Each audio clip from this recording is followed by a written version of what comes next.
Today we're going to be exploring a concept called special relativity. So today we're going to be on a train. This train is going to be moving from here to here. And we're going to use this example to model special relativity. And let's just say on the train there is a light bulb. And the light bulb shines directly upwards. Or you could also see that as like a flashlight. And shines directly upwards. And we have two people. We have a person, a blue guy who is on the train. The train's moving from here to there. He looks directly at the light bulb. Let's call him person one. Person one.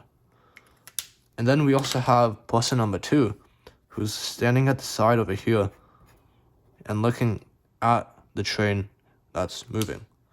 So we turn the light bulb on, right? Then the light will go up. So what the blue guy sees is the light from the light bulb will just shine directly upwards. So the light ray will go just like that. But what person two sees is that he sees the light ray going up, but also to the side, because he's also seeing the light move to the side by the horizontal velocity of the train. So what he sees is the light kind of goes up, then to the side, then up to the side.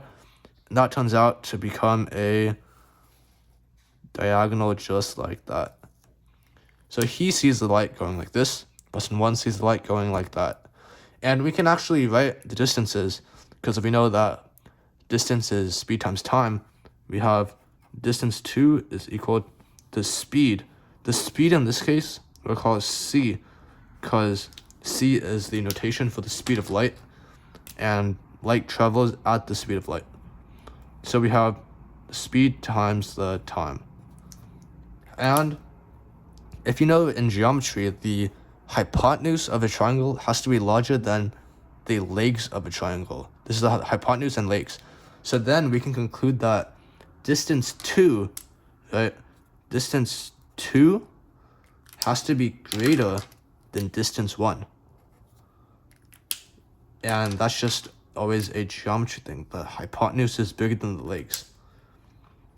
But if distance 2 is larger than distance 1, we can also compare the times.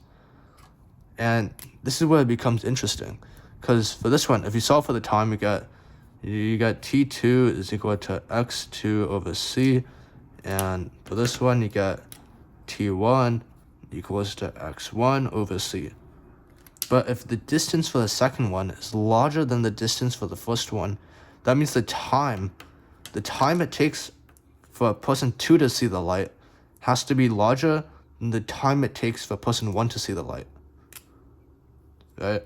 So then we get the time it takes person 2 to see the light has to be bigger than the time it takes person 1 to see the light.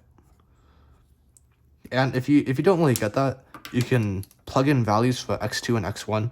If you plug in like 2 for x2 and 1 for x1, you can see that the time would be, for this one, would be twice as much as the time for this one. But if you get the idea, time 2 will take longer than time 1 because the distance is longer while the speed is constant. So then that means that this guy, he experiences time at a faster rate than the person who's on the moving subject. And that is special relativity.